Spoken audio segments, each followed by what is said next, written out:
ഇന്ന് നമുക്ക് എഴുത്തച്ഛൻ പുരസ്കാരം ആർക്കൊക്കെ കിട്ടിയെന്ന് പരിചയപ്പെടാം. 2018 എഴുത്തച്ഛൻ പുരസ്കാരം കിട്ടിയത് എം മുകുന്ദൻ ആണ്.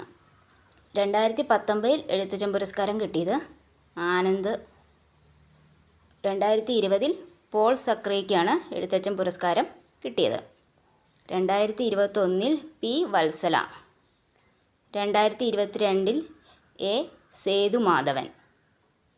2023 എസ് കെ വസന്തൻ എന്നിവർക്കാണ് എഴുത്തച്ഛൻ പുരസ്കാരം കിട്ടിയത്.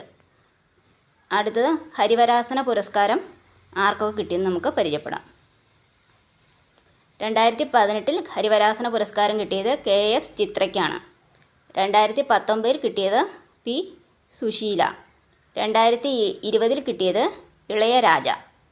2021 എം ആർ വീരമണി രാജു. 2022 ആലപ്പി രംഗനാഥ്. 2023 ശ്രീകുമാരൻ തമ്പി. 2024 വീരമണി ദാസൻ. 2024 അവസാനമായിട്ട് ഹരിവരാസന പുരസ്കാരം കിട്ടിയത്. വീരമണിദാസനാണ് 2024 ഹരിവരാസന പുരസ്കാരം കിട്ടിയത്. 2023 ശ്രീകുമാരൻ തമ്പി. അതുപോലെ എഴുത്തച്ഛൻ പുരസ്കാരം 2022 എ സേതുമാധവനും 2023 എസ് കെ വസന്തനുമാണ് കിട്ടിയത്.